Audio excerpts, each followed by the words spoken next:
All right, here we go. Salute to Knicks Nation on this Thursday evening. Another edition of Knicks Off-Season Central in the building. On today's show, Paul George. The Knicks and the Clippers are talking Paul George, and we're going to talk about it on today's show. Also, the Knicks are set to have interest in one Dante DiVincenzo, a player a lot of you Knicks fans like. Plus a little more on Obi Toppin, man, courtesy of our guy, Ian Begley. And we'll get you ready for the NBA draft tonight. So let's lock in, man. Salute to everybody in the chat. Hit that thumbs up button for you boys. Another edition of the NBA Off-Season Show, the Knicks Off-Season Central. Put some respect out there. Let's correct ourselves out. CP the franchise, Alex Chataros on the ones and twos. Hey, like we told you guys, man, this is the show where we talk about all of the off-season news and rumors. And this one came across the wire just today. Well, a couple of days ago, Mark Stein, NBA insider, Mark Stein's got a nice newsletter called the Stein Line, had mentioned that the Clippers were gauging interest in one Paul George. Steve Ballmer, the owner over there, they invested a couple years ago, 4 years ago, they invested in Paul George. They invested in Kawhi Leonard 4 years. 68% winning percentage when those guys are on the court together. It's a formidable duo. They put a lot of depth behind it, but they've become the Los Angeles load managements over the years. They can't stay healthy. George can't stay healthy. Kawhi can't stay healthy. But despite that, Paul George still made the All-Star team last year. 27 points per game. About 37% shooting from three on 7 attempts, healthy dosage. We know he's a good two-way player. This is the guy we need, right? If we pull everything back, pull back all of the injury history, the contract, just look at the type of player this is. When I've been screaming for a wing since 2019, or whenever we drafted Knox, this is the type. A guy that can get it on both ends, a capable scorer, can play on ball, can play off ball. A guy that can go out there and get you buckets. Now, the downside is obviously the injury history. Absolutely. Right? Obviously the injury history. He played 56 games last year, played 31 the year before that. 33 years old. And so that is a huge risk. A huge risk. And when you look at the contract, let's pull his contract up. So to everybody in the chat, hit that thumbs up button for you boys. If you look at the contract, he's got $45 million coming to him, 45.6. And then he's got a player option for 48. Now, the thinking is that he's looking for a long-term deal. Right? So you have to expect he's probably going to opt out at that point, and then he's going to be looking for more of a long-term deal. So my thing is for the Knicks, yes, this is a player I like. A lot of these guys come with injury risk. The question is, how much are you going to be willing to give up for a guy with the injury risk and with someone who you're going to have to invest in long term? Right? Like, I want to take the risk. We're going to have to take a risk somewhere. But this just doesn't seem like the calculated risk that we need to take. If I'm going to make a trade like that for someone with an injury thing, I think I'd go with LaVine over George, bro. Real talk. You go for the $50 million over Paul George. Yeah. Because for a guy, yeah. Keep in mind, these are the two differences in the players, right? Yeah. We're talking about Paul George, yep. who's been to an Eastern Conference Finals before on that Pacers team. Yeah. Yeah. When healthy, he's a two-way stud. Look, man, offensively, pull up, can attack the lane. You ask, he can do it offensively, man. Defensively, you know what you're getting to. Obviously, the case is when he's healthy. Let's keep in mind, though, because I know everyone's saying he hasn't played more than 60 games over the last couple of years. One of those years, he played 52, 54 during the 72 regular game season. So he played 75% of that season. All right? And I'm pretty sure he played the playoffs, too. Yeah. But I get the injury risk, man. I get the injury risk. He hasn't been healthy his entire time with the Clippers. Yep. That could change. All that could change if he comes to the Knicks. But the guy that you're talking about now, Zach LaVine, making $50 million annually, right? Keep in mind, Paul George would be a rental. You don't necessarily have to extend him, especially if you get him on the cheap. If you don't have to trade that many picks or valuable draft picks, you get him on the cheap. But then if you're going to go for Zach LaVine, and based on what the Bulls want, from what's been discussed, it's young players, draft picks, all this stuff to recoup for what they did to get DeMar DeRozan, to get Vucevic over there. Do you really want to go for a guy like Zach LaVine, who, granted, he's played majority of the games, even when injured? Only been an all-star twice. But is he a two-way player that you're looking for that takes it to the next level if Paul George is healthy? And are you ready to commit? Are you ready to commit for that many years on a $50 million contract when he's not even close to what the player Paul George is when healthy? At 33 years old, what the injury history that George has, and then you're going to tell me that you're potentially looking at signing him again to another 3+1, maybe a 4-year deal at 33 years old? I'd rather go with Zach LaVine, the younger player, bro. You know what I mean? I love George the player. I love George the archetype, if you want to call him that. But at 33 years old, how much am I gonna give up a Zach LaVine type of package for Paul George? You're gonna tell me I got to give up a young player, multiple couple picks, couple firsts, and the salary filler, right? Obviously, you throw your salary guys in there, you throw your Fourniers, you try to throw your Roses in there to get close to the 46 million. What did I say? 46, 48. But at 33 years old, to me, I'd rather roll the dice on LaVine if I'm gonna pay in a young player and then some draft capital. I'd rather go LaVine. He's 28 years old, coming off of a good season himself. Yes, he's not an all-star as much as Paul George has been. Not as good as a defender as Paul George. But you still have 3 years of control on his contract, and he's got the player option for $48 million. So they're making around the same point. I'm looking at the contract. So they're making around the same. They're making around the same. Yeah. So then, thing is, you trade for Zach LaVine. He'll be 31 when that contract's over. After he opts in, he'll be 31. You ready for another 4 years of Zach LaVine? 3 to 4 years? Oh, we got to see how they play. After we win the championship in 2025, we'll be all right, man. Give him what he wants. Have him. After we go down to Canyon of Heroes, I'm straight, man. Do whatever, bro.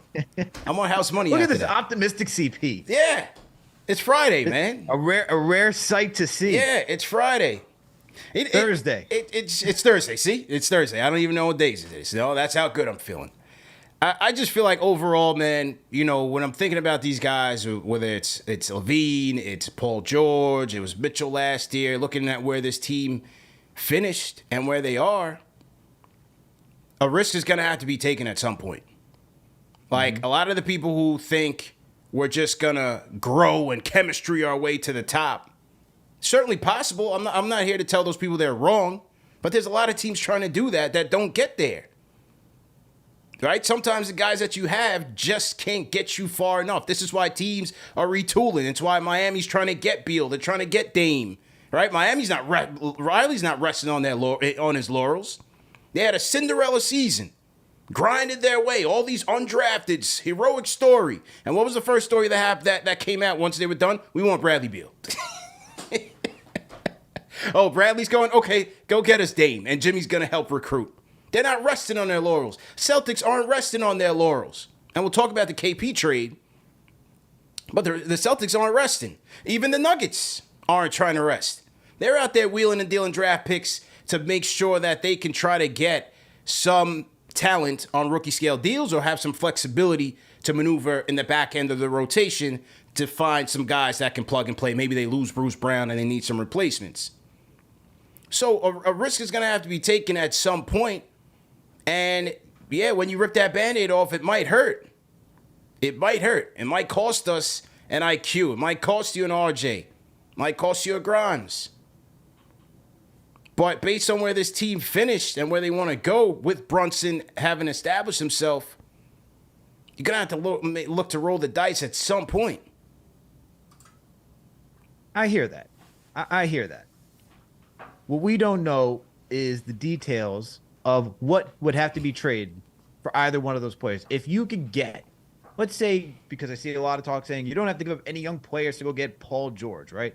Let's say you do that. Let's say you just have to give up, or if you do have to trade anybody, maybe Obi, based on the situation that we got, right? Maybe you throw in a McBride.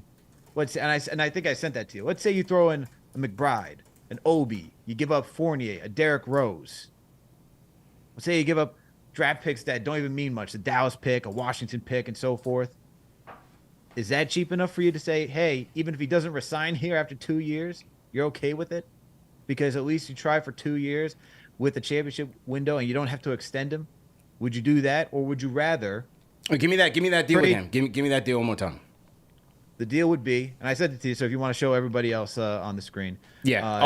Okay. You sent it to me. All right. Hang on. I sent it to you. All right. We're working on the trade machine, ladies and gentlemen. Give us a second here. Salute to everybody in the chat. Let's get those likes up, man. Hit that thumbs up button for you boys. Working on the trade machine. Let me pull it up to get right. So I'm gonna pull up. It's the one with Obi and McBride. Okay, hang tight. Here we go. Let's look at this together as a family, man. Salute to everybody in the chat. Hit that thumbs up button for you boys. We're moving to the trade machine right now, man. Let's see how this looks. Okay, here we go. Let me pull this up. Okay, all right. So run the logic. Let's go. Okay, here we go. So let's say this is the deal that you have to do for Paul George, right? Yeah. Evan Fournier, Obi Toppin, Derrick Rose, Miles McBride. I put 3 draft picks in here. The Detroit one, the Dallas one, things that are probably not likely to convey at this point. Yeah. And a lottery protected Knicks first round, because you know they're going to ask for that. Yeah. Right? You know they're going to ask for a Knicks first round pick. Let's say this is like the max that they have to offer. Let's say you don't even have to do that. Would you do this? Oh, absolutely. Okay. Easily. For 2 year and it's only a 2-year rental. Easily. You could choose not even to extend Paul George. Yeah. Right. Or the other alternative is what we've been hearing is that you got to trade someone like IQ, Obi, maybe even Grimes, and everybody, and all these draft picks that Chicago wants because they fumbled on their side to go after Vucevic like that, and you got to give up more for Zach LaVine. Would you rather do that for Zach LaVine, or would you rather do the rental? I'd rather do the rental, but there's no way I don't think the Clippers do that, right? If you look at what Ballmer's motivation is going to be here, they're moving into the new stadium in Inglewood next year. I'm either saying if I'm going to trade Paul George, I'm just thinking it, right? If I'm going to trade Paul George, I need star for star, or I need some sort of young player that I could throw on a billboard and say, hey, the new LA's here, right? Because whatever draft picks you give me are not going to be worth anything. You're talking about three protected picks. We see the diminishing returns are coming on those. Like, I would have to say, give me RJ. I'm just playing devil's advocate. Give me IQ. Give me something that I could sell the people. I can't sell the people a Kawhi Obi ticket. Okay. Well, thankfully enough, I did do a trade machine for that. Okay. With RJ all right, let's pull it up, man. All right. People in the chat. And there's been. Hold on. Let me get the people in the chat's thoughts. Give us your thoughts on this trade, man. PG for Evan Fournier, Derrick Rose, Obi Toppin, Deuce McBride, the Detroit protected first rounder, the Dallas 2024 protected first, and a 2025 lottery protected first round pick. What do you guys think about the potentials of that deal? Who says no in that scenario? Who says no? And here's my thing for the Clippers on that deal.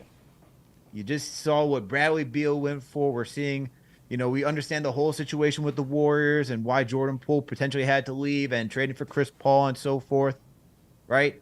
The league is just topsy-turvy right now. You can't tell me that you can ask for more, that much more on a rental. That's why, okay? That's just my thought. If you're the Knicks, you're saying, hey, look, you obviously are willing to trade him. You're not looking to extend him because you also have the same fears of the injury and so forth. So you can't ask for that much more. Just want to throw that out. But let's go to the other one, because I do agree with you. And the other conversation everyone's been saying is that we can keep everybody. We can keep RJ. We can keep Grimes. We can keep all the young guys. Maybe it's just Obi and McBride that are the only 2 guys that have to get out of here. Okay. Right?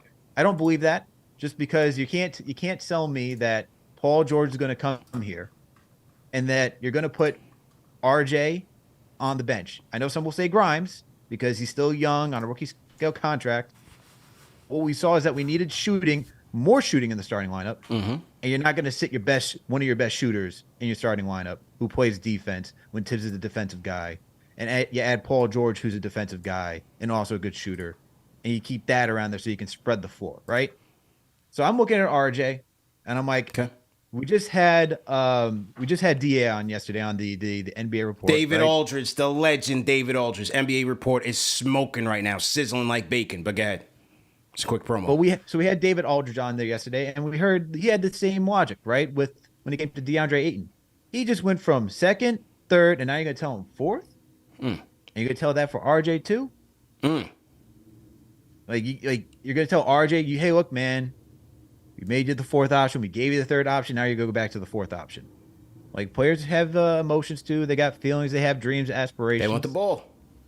So here's the one with RJ Barrett. All right, hang tight. Let me pull it up. Give me a second. So to everybody in the chat, hit that thumbs up button for you boys. We got people waiting on the calls. Call us up on the Discord as well, man. Hit us up on the KnicksFanTV Discord. The link is in the chat. And also you can call us up on the phone, 657-383-1509. Okay, here's the next one. Break it down for us. All right, so you got RJ, Fournier, Toppin. I put RJ in there because I'm thinking, look, you're saying Clippers got to sell the new stadium, right? There's your young guy. He showed you some promise in the playoffs. You can sell that to the Clippers. Obi Toppin. They got Marcus Morris out there. The only other power forward, has some power forward depth. He's on one more year from Morris. Maybe you say, hey, we can go young with Obi Toppin. Fournier to help make the salary work. Once again, you throw their first in there. I added 25 first round lottery pick for the Knicks. I think that's a little overkill. I'd actually pull that back if I'm giving you RJ, in all honesty. But that would be the deal, I would say, for Paul George. That's another alternative that we got out there. Just because I can't see how you keep RJ. Yeah. And you're going to say we're going to have only one other shooter next to Brunson again. And then you're going to tell me we're going to keep RJ, start Paul George in front of him and tell him, don't worry, my guy. Julius. What's Julius going to be doing? Watching film? Julius needs to get activated, man. He's trying to get 56 points. Ah, man. What do you guys think of the chat, man? Rate that trade deal in the chat. What do you guys think? 1 being trash, 5 being facts. Rate the trade. The thing with the Clippers, when I hear this news, I have to think it's the two teams really kicking the tires. It's the Clippers saying, we're probably not going to sign this guy to a long-term deal based on his history. We've got negative returns on our investment every year. And at 33 years old, we're not going to sign this guy to a new deal. If these guys flame out, we're just going to destroy and rebuild, as they should, with a new stadium and everything. Because these guys are not durable, and they're only getting older, him and Kawhi Leonard. So I think the Clippers are going out there, they're making phone calls, doing their homework, seeing what they can get. Because it's most likely that maybe even by the trade deadline, if there's not something there, he could get dealt somewhere. And so, but the reason why I say this seems like more of a kick of the tires more so than a real talk is because the Clippers almost traded for Malcolm Brogdon yesterday. Right?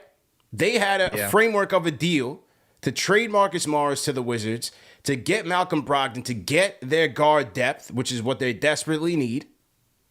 They're talking about signing Brody back. So to me, it's like the Brogdon deal, even though they backed out of it because of the injury history, and they should have, because they have enough of that.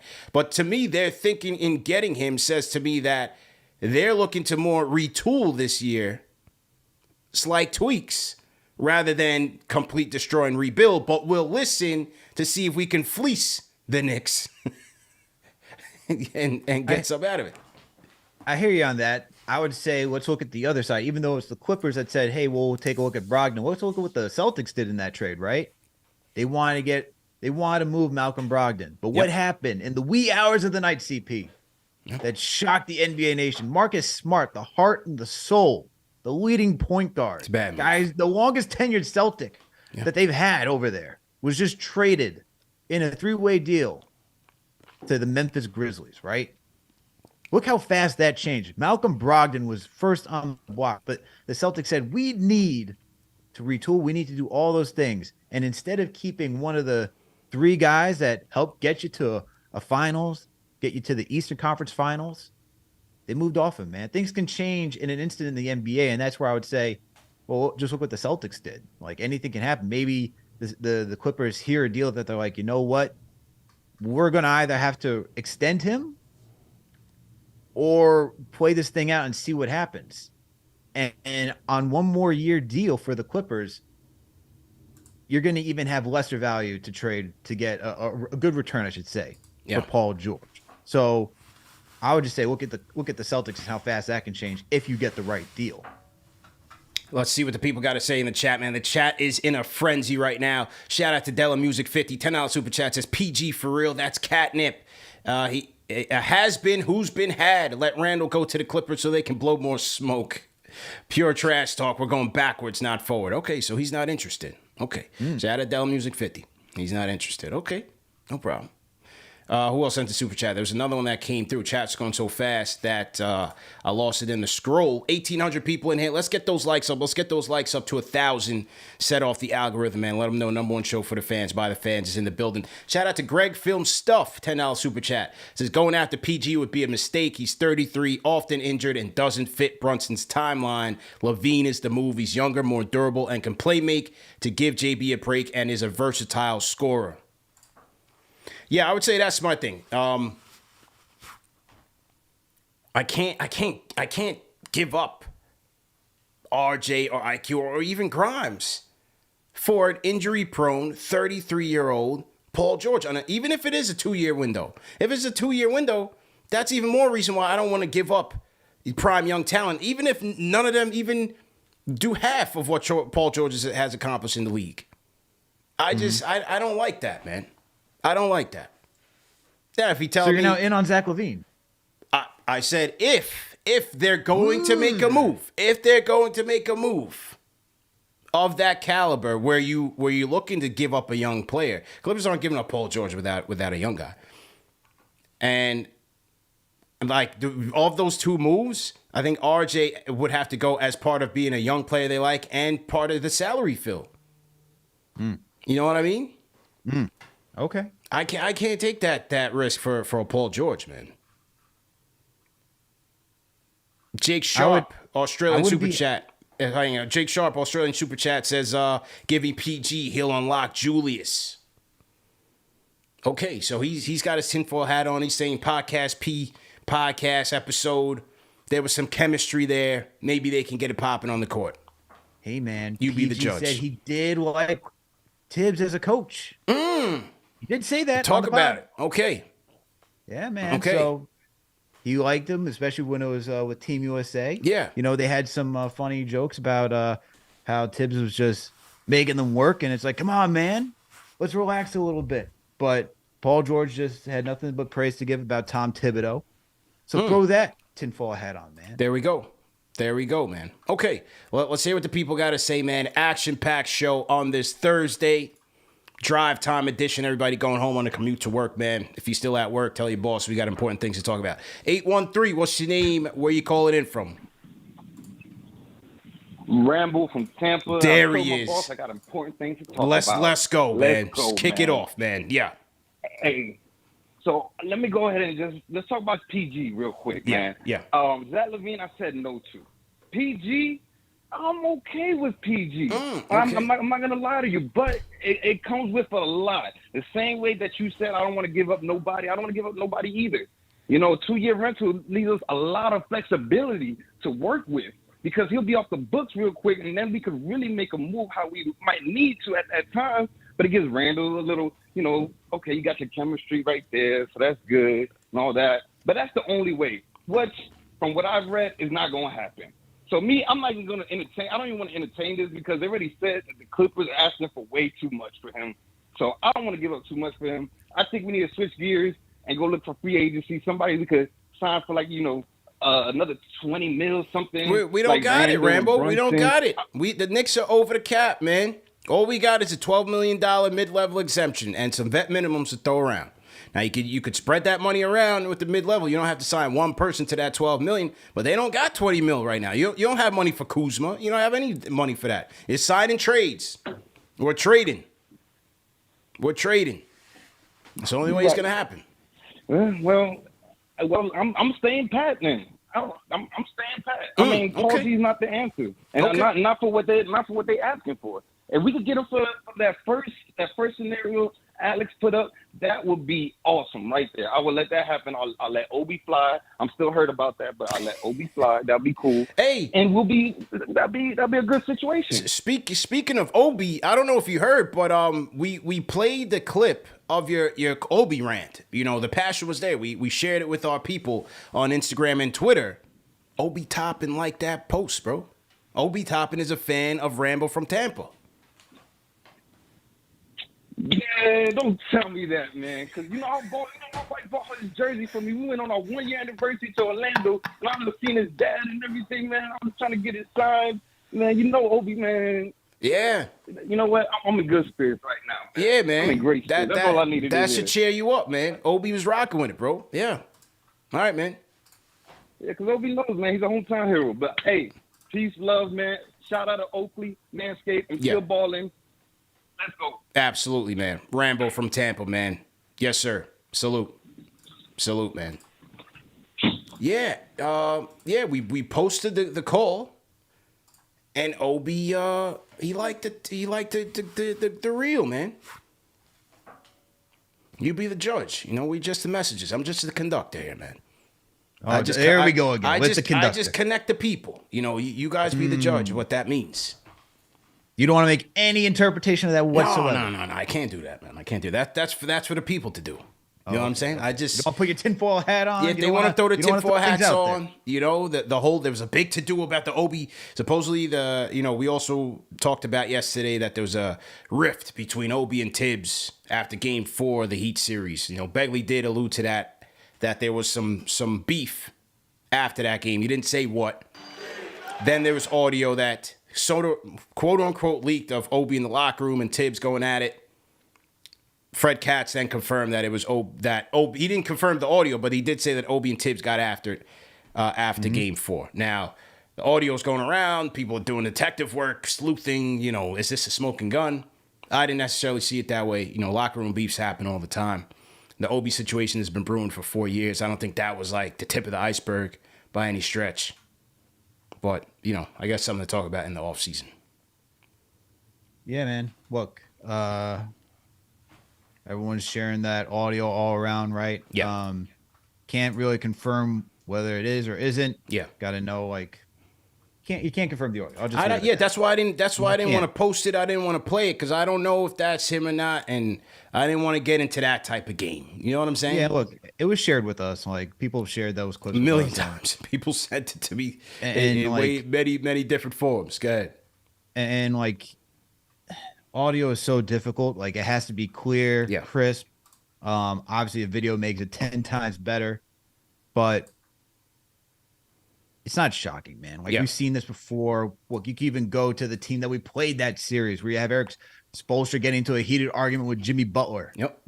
It's a competitive environment, so guys who feel like they can make an impact, who aren't getting enough playing time, will say something. Yeah. Look, Randall does it throughout the entire regular season, right? Whether it's an argument with Quick, whether it's last year, knocking laptops, thumbs down, guys will show their emotion. Competitors, man, that's what they are. Purest form. But I know people are going to allude to saying, well, if someone else did that, because I know the whole conversation now switched from, Obi gets the justification that he can do this, but if it was Randall, then, everyone's going to go out the window and be like, dissect this, have their think pieces. Oh, man, it's funny, man. It's funny stuff. Salute to J-Boogie. $5 super chat says, CP, I've been wanting PG when I mentioned him weeks ago. I'm not giving up first rounders, though. Okay. So shout out to J-Boogie, man. Shout out to J-Boogie.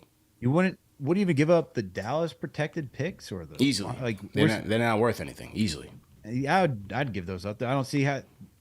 If they don't convey, they're going to be second rounders. Yeah. Shout out to Maurice Blanding. He's franchise channel member, man. Salute to all of our loyal franchise channel members. He's been with us for 4 months. He says, CP, how's this? Evan Rose Hartenstein, quick for Paul George. No.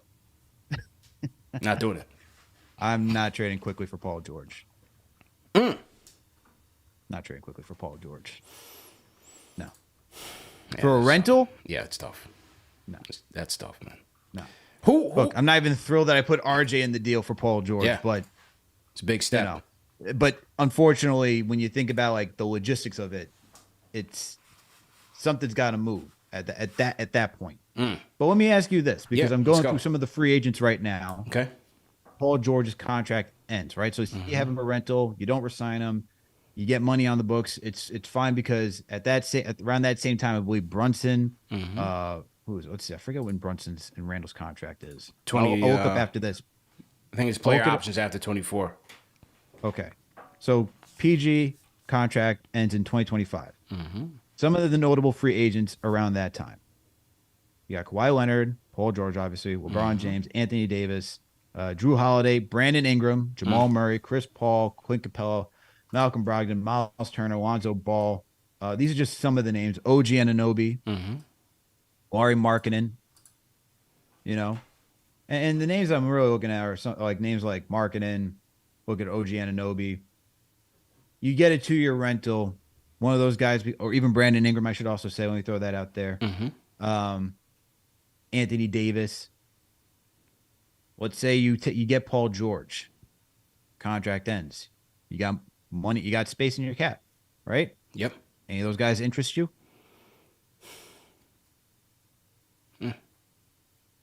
I guess, yeah, here and there, yeah.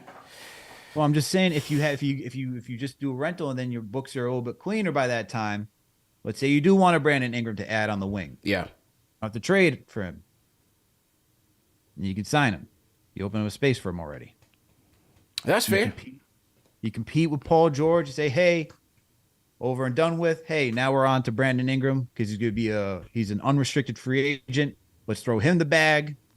You still get Brunson on here. You know, if the Knicks still want to venture with Randall, you know. Fair point. It's a fair point. Let me hang on. Let me slow down the chat real quick. I don't think TM's in the chat today, man. We kind of went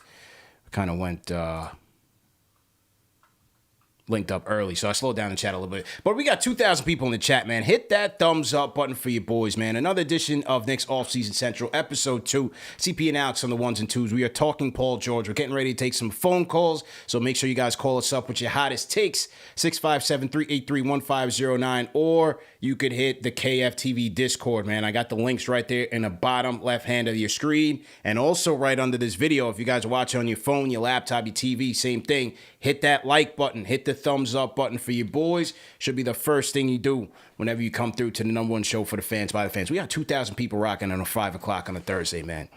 Salute to everybody, man. Okay, 787. She ain't where you calling in from. Hello? Yes. Yeah, hi. It's Jose from Puerto Rico. What's up? Jose from Puerto Rico. How you feeling, man? Hello. Good. How are you guys? Good. That was a nice interview with Aldridge. Appreciate it. And stuff like that. If the Knicks are looking, real quick, because I know you got a lot of people on the line. Yeah, if the Knicks are looking for someone that doesn't play and is hurt, why do they just go after Zion Williams? So you say just go all in? At least with Zion Williams, we could hide the Coca-Cola machine. We could put away the Doritos. We could do a lot of stuff. Keep him out of the Delta Club. It's a buffet in there. Keep him out of the Delta Club. Yeah. So what are we gonna do with a guy who doesn't want to play in New York, who's hurt all the time, and you're gonna trade RJ? Now Obi could cry and yell. I never liked Obi. I told you guys before he should be playing. He wants to be a hero. He could go play in the Harlem Globetrotters or go to Taiwan or anything, but he's not an NBA player. He's not. And I know there's a lot of Obi lovers out there, but that's my personal feeling. You can hit me with the tomatoes all you like. But if the Knicks are looking for, Alex and CP, if the Knicks are looking for a player that doesn't play, then go after Zion Williams. At least he's young, and we could go after him. Doesn't make any sense. There's only one person that we need to trade, and you guys know who that is. Yeah. It's Randall. Yeah. That's the only buddy that all the Knicks fans want to trade. They don't want to trade anybody else. They only want to trade Randall. So trade Randall for Zion and end the story. You take it easy, fellas. Nice talking to you guys. Jose from Puerto Rico with that reel. Rate that call in the chat, good people in the chat, man. I'd like to present that call to the chat for a vote. 1 being trash, 5 being facts. The return of Jose from Puerto Rico, man, came with that fire. I'm seeing a lot of tomatoes, though. Michael Douglas, Vaughn Allen. There's a lot of ketchup in there. Christopher Blake, Bodo, Carlos Hernandez, not feeling it. DL212 says Jose's bugging out. I wonder if it was because of the Obi comment. Right. What was it? Was it the Zion comment? Was the Obi comment? Was the Zion comment? Who knows, man? Who knows? Fugazi, $20 super chat says, this is for a nice beer for you boys. Much love. Keep up the great work. Shout out to Fugazi, man. Appreciate the super chat. Appreciate the love. People are asking if we're going to do something for the draft. If we're going to do a draft watch along. We're not going to do a watch along because in the event that the Knicks don't have a pick, not really the best use of our time. We will be watching, but as soon as if the Knicks do make a move, we'll be live, boom, right away. And we'll get, your reactions. We'll give our reactions. We'll have Chris LeBron on the ready, break it down, the prospects, pros and cons, so far and so on and so forth. But we're not going to do a live show until it's known that the Knicks make a move. If they make a big trade or they trade into the draft, then we'll be on the ready. So we'll be on standby, a standby live. So just stand by and hit that notification bell, and you'll know when we go live. Steelers Knicks fan 757 says that was pasta sauce. Yeah, not up top media. He says scrap the tomatoes. He's throwing eggs. Sheesh. We got Puerto Rico in the house. We got Sal Briantes says bonjour from Geneva, Switzerland in the building. So salute, man. That's why I like doing these early shows. We got our friends right across the pond. They can tap in. You know what I mean? Lock in with your boys. Everybody in the chat, first of all, welcome. Hit that thumbs up button for your boys. And throw your cities or your country in the chat. Let us know where you guys are tapping in from. Let us know where you guys are tuning in from. 60. Hang on. 602. What's your name? Where you calling in from? Yeah, what's up, CP Alex? I'm calling from Mexico here. Okay. You said call from Mexico? Yeah, Mexico. I'm out in Cancun. Oh, you're in Cancun? Okay, no doubt. So, yep. Yeah, CP, I'm with you most of the time, like 75, 85% of the time. That's cool. I'm a lifelong Knick. Mm-hmm. I'm so tired of us keep trading for these players that's halfway on a broken leg. We don't need to do no trades. If it's not going to move the needle to us getting like top 2 seed in the Eastern Conference, we don't need to make the trade. We keep trading for these broken down players. I'm so sick of it. But let me ask you, how about if we just revisit the trade with Donovan? I just saw some the other day. He's talking about he don't want to be there. Atlanta get ready to hit the second apron. They thinking about getting rid of DeJounte. We need offense. I understand we need defense, but we need to stop trading for these broken down players. If it's not going to get us to the top of the Eastern Conference, don't trade for them. We might as well be called the New York Knicks All-Stars, injured stars. Yeah. Because all we do is trade for injured players. But that's it. Okay. Appreciate the call, man. Have fun out there in Cancun, man. All right. Yep. Thank you, man. Appreciate it. All right. So we had Puerto Rico. We went from Puerto Rico to Cancun, man. We got people calling in. Well, I don't know what he's doing now. He might be on vacation. He could be doing other things you don't want to talk about. But we got people, calling from all over the place, man. It's good stuff. I'd like to be in Cancun right now. Yeah. Yeah. Absolutely, man. Yeah, go ahead. But I was going to say is that, looking back at the contracts for the Knicks, Brunson, Randall, both of them have player options 2025, 2026, as you said. Mm-hmm. Mitch's last year, the contract is that year as well. RJ extends to the following year. But I'm just saying you have only 4 players guaranteed for that year. And if so, PG finishes the year before. You know what I mean? You could really kind of set the decks if you really want to. This is obviously we have not seen what Josh Hart's going to get. We don't know about Manuel quickly. Yeah. Obviously if you have Quentin Grimes here, all things could change. But I'm just saying, as of right now, books are pretty clean. Little flexibility. Yeah. But what do you think about the Zion? Because you had, Jose said Zion, trade Randall for Zion. Are you even in? Because that was a conversation I had today. Yeah. Was that we should go for Zion, if we're obviously for the same reasons, like higher upside. He wants to be here. That whole concept. Yeah. Would you trade for Zion? If you're talking about trading Julius for Zion, yeah, I'd do it. Okay. I'd do it. If you're talking about, a whole future, whole, that's tough. But if you're talking about trading Julius in a package for Zion, couple of picks, yeah, I'd do it. Okay. Yeah, I'd do it. Okay. Like would I trade Julius for Zion and a couple picks? That's like the majority of the framework. I mean, it'd have to be. You can't. It'd be. What else is Zion going to play? Yeah. He's not going to play the 3. It's got to be the 4. Yeah, I'd do it. I'd do it. You take that risk for a guy who doesn't play that much? I mean, I don't love it, but like I said, they're gonna have to do something, bro. Julius ain't taking his team to the promised land. It's not gonna happen. And again, some people might be right. I don't believe this team is just gonna grow their way into a championship. Not with this roster and whatever they're looking at in future drafts, because they're gonna be a playoff team.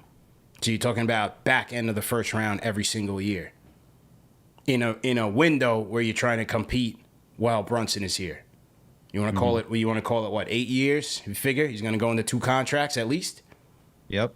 He'll be here at least 8 years.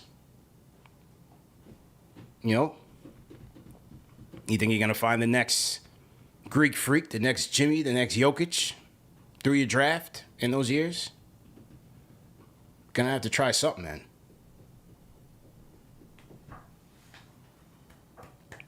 I think when I hear the Zion thing, it's I understand the risk. I also remember that when he was playing and he was healthy, Pelicans were number 1 in the West. He was killing. He was killing. He is electric, top talent. Bro, there was 100%. Nobody that could cover him when he was going. Not 100%. One person. No, and I get that. My whole thing too, it's and I'm not against it. This is not saying I'm against the Zion trade. If the Knicks trade for Zion, you'll find me wearing a Zion jersey. All I'm saying is that the risk for him too, because I think the concept is you trade for him and it's all going to be fine because he wants to be here. Just because he wants to be here doesn't mean he'll be happy here. And the concern is if he's not happy here, then he'll do the same thing he did in New Orleans. I'm just putting that out there. Yeah. Not saying I'm against it, but that's just I want to put that out there. After looking at the 2 teams we just saw in the finals, right? Even though, Miami ragtagged themselves to this point, Jimmy and Bam were a big part of that. Those are all-stars. Look on the other side in Denver. Jokic, that is a superstar MVP. Top 3. Murray, look at what he was playing like an all-star. And you look at us, you have Brunson, but who's that other guy that is going to dominate in the playoffs? I'm not just talking about 15-point game. I'm talking about you have no answer for the guy. Blacking out. Jamal Murray, it don't matter if you're throwing 2 on the ball. If you put him in a zone, he's killing you. That's what Brunson can do. But you need another guy like that, at least. It starts with there. And then you're supporting cast of complementary pieces that can play on both ends of the floor. Denver's offense was elite, but their defense was good too. It takes a lot, man. It takes a lot. And so that's why I just don't think, we're just going to, with this young core and who we have, they're good. But as I saw this season, they have second round ceiling, in my opinion.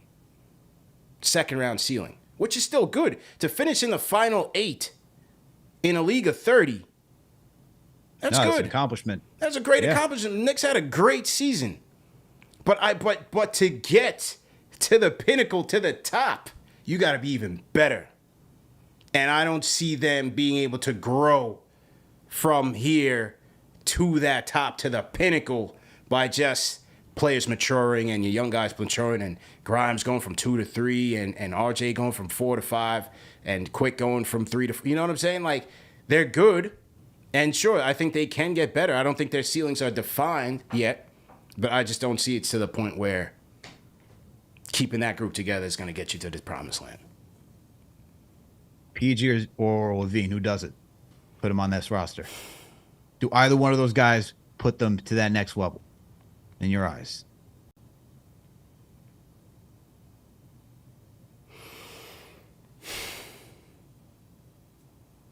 They can help. They can definitely help. Like they can. Neither one's a help. guarantee for you. If you had either one of those, are you getting past Miami? Yes. Okay. Or are you getting past Boston? Yeah, because I think the C's came up very soft. We're really putting Boston back up there, man, after this trade? Yeah, I'm just saying, just to base on, I'm just looking at Miami's run, right? But are you getting past like a healthy Milwaukee team? No. I think luck played a factor in Miami being able to wash them like that. Okay. You know what I mean? I think if you get PG, I think that's closer to saying yes, you can get there to the top 4. Yeah. Well, I'm not so sure about that. I'm just not so sure. That's kind of why I'm okay with the PG trade, because if you want to try and capitalize, and I'm looking at, we look at the team and say how it's built right now, but let's look at the league. Let's look at the East right now. Boston just shook things up with Marcus Smart. I don't like that trade for them. I don't like that. I don't like that trade for them at all. It's okay. I thought it was okay. Yeah. Like, it's okay. You get the 2 first-rounders. You get KP. I get the whole concept, but look, man, we know how players who. You know how Ime Udoka was, right? Yeah. With a fire under their butts. That's who Marcus Smart is, too. Legitimately, we're talking about heart and soul of that team. I don't see somebody like that on that roster right now, that when someone's looking for a leader to galvanize the troops, I don't really see that in Tatum, and I don't see that in Jaylen Brown. Yeah. That was really what Marcus Smart does, okay? I don't see that. I don't see Derek White doing that. I don't see Malcolm Brogdon doing that. I don't know, man. They got a lot of talent. That trade kind of lowers them in my standard for what the Celtics can do. If Miami goes out there and gets Dame, obviously that raises everything. Obviously, Bucks right now, we got to see what happens to Middleton. But the East could be pretty different, man, than what it was. So if you're telling me that things shaking up and the team you got to worry about is Miami, like Bucks without Middleton's different. Yeah. That you get Paul George, I think the Knicks are very close. Maybe Zach LaVine, but I lean more towards Paul George. You're ready to trade RJ, and you're ready to just throw the whole thing out. I could tell, man. I could tell.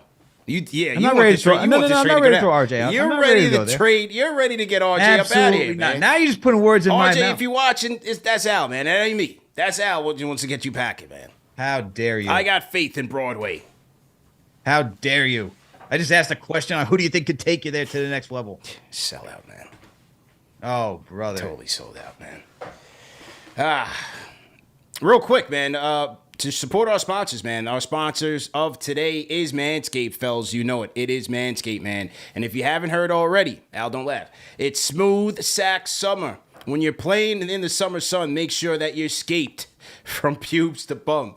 That's right. This summer is to keep your balls cool while looking hot with Manscaped. The leaders in below-the-waist grooming are making sure we all have a ball this summer by giving our pants partners everything that they need to stay fresh.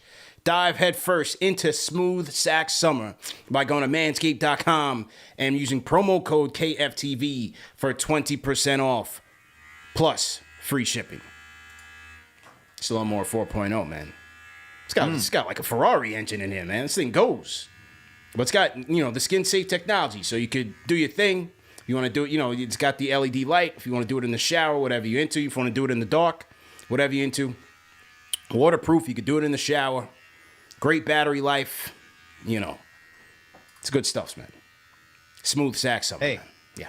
I'm not, no testimonials. No testimonials. Highly recommend it. Yeah, please. No testimonials, but like I said, it is summertime. So, again, salute to our partners at Manscaped, man. Been holding us down for 4 years with great products, great reads.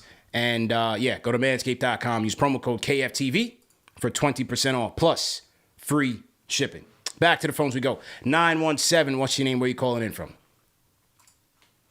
Gentlemen. Fantastic. Hang on. Listen to this. I have no screeners right now, Al. Look at the serendipity, as Clyde would call it.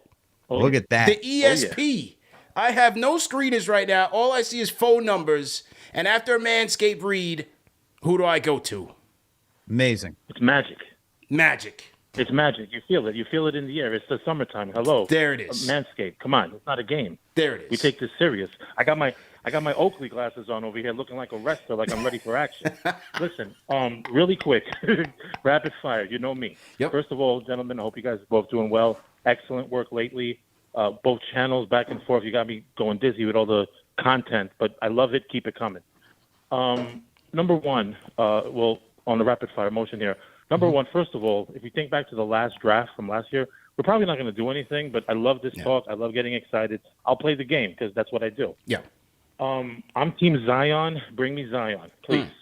We'll worry about everything else. We'll get Larry Johnson to live with him, and we'll make him a clone of when Larry first came out of college. Yeah. That's what we'll do. That was a beast. Yeah. That's number one. And you know how Larry was a beast. Oh, yeah. Anyway, as far as Paul George, I would say absolutely yes if it was 2014. Not right now. I'm sorry. Paul George, respect his game, love, especially on both sides of the ball, but not at 33. I mean, come on. That's especially they're going to ask for a lot. I don't trust it. No. Levine, maybe. I don't know. I like Levine. I think he's still, what is he, 27? This is his prime. 28. So he could even get better. So he's 28. Okay, but he's 28, and it'll be 29 in March. Okay, 29. Okay, well, he's still, 4 years away from being the same age as Paul George? All I'm saying is, that kid, his numbers are good. He's played games. I know the injury. Every guy that we can talk about adding to the team has some kind of either injury history, addiction to porn stars. There's always something, okay? My thing is, let's make the right moves. Let's not throw everything away. Let's try to keep the nucleus if we can. I'm Team Zion. If we can get him, God bless America. Listen, guys, have a wonderful evening. Hopefully we talk later this evening again after we figure out a way to get a draft pick, God willing. We'll talk soon. All right, thanks for taking my call, man. Let's Take go. care. Tom from Huntington on the check-in, man. Rate that call in the chat, man. 1 being trash, 5 being facts. The king of the Manscaped read. Went right to him. Didn't even know it was him, man. Didn't even know it was him. Shout out to Benjamin Britt on the chat. Says, bro is spitting on this call. Big facts, man. Shout out to Beans, man. 100%, man. Lauren Smith, franchise channel member. Salute to Lauren Smith. $20 super chat says, I think we get caught up with what the possibilities are when we talk about Zion. He can't stay on the court. Availability is an important ability, too. I'm not giving up a guy that plays full seasons for a spectator. God bless. It's a fair point. It's tough, man. And then it's like, in the whole play-in, your hamstring is messed up. Then you had a hamstring setback. But then you on the court doing windmills and 360s. Like, bro, if this was New York, that's tomato. There's no way. Tomatoes. We know what happened. Whoa. We know what happened to Jeremy Lin. Whoa. Well, yeah, I was tight at Lin for that. I was tight. Oh, I'm only 85%. But yeah, I was tight. That's why when Melo was like, get this guy out of here, I was like, I'm with Melo, man. Get this kid out of here, man. Forget Lin's sanity, bro. He never even did anything after that. Imagine doing a windmill. 85% gets you booed out here. Doing a windmill on another team's gym. He's doing Harlem Globetrotters and then he's like, I'm not ready to play. Let me throw it off the backboard real quick. I'll go sit down. Hold on. Let me tuck my chain real quick. Let me tuck my chain and make sure. Let me throw it off the backboard. Make sure you got that on overtime. Okay. All right. Cool. All right. Give me 1 second. Make sure you got the angle right. Okay. I'm be on the bench though. Yeah. Good luck in your fight. You got CJ on one shoulder. That's tough. That's tough. Who is the perfect candidate out there? Who's the perfect candidate that would become available? Giannis, I guess, would be like Jokic, but those guys are they going to leave? Yeah. Is that even realistic? Well, we got to see what happens with the Bucks, right? Does Middleton, is he opting out for a longer term deal? Is he going to go to Houston? Who else is going to give Chris Middleton a big bag, a long-term contract? To me, it's either Houston or the Bucks. Do the Pistons do that? I don't think so. Pistons are all in their youth movement. Yeah, I don't think so. You got Ivy out there. You got Cade. Yeah. Why would you even ruin I mean, they're in the draft tonight. They can go get a wing. That's right. Yeah, I don't see it, man. I don't see it. Let's segue real quick. Let's get those likes up. 2,300 people in the chat, man. 6 o'clock on a Thursday. We got 714 likes. Let's hit that like button. Let's get up to 1,000. And let's get it going, man. Maybe we'll do a giveaway or something. We should do a giveaway, man. How do we want to do a giveaway? Give away some KFTV merch? Give away some teas or something? How do we want to do it, man? TM, hit me on the Slack. Let's do a giveaway, man. I'm in a giving mood today. I'm feeling good. Oh, wow. Yeah. I had some jerseys too. It's not in here. If I had my jersey on me, I'd waking up thinking that it's Friday. Yeah. Ready to give out merch. CP's in a good mood today. Yeah, I'm in a good mood, man. The 7-7 says the perfect candidate was Kristaps. Kristaps going to the Celtics in a late night blockbuster trade that sent Marcus Smart to Memphis, and the Celtics receiving 2 first-round picks in that exchange. And then he had Tyus Jones going from Memphis to the Wizards, man. When I first saw the Brogdon trade, the original trade that had Brogdon involved, I thought that was a good move for the Celtics, given that Brogdon's injury history and, getting Kristaps, who had one of his best years of his career on both ends of the floor, played well. Obviously, he can help the Celtics. Horford is getting older, not getting any younger by any stretch.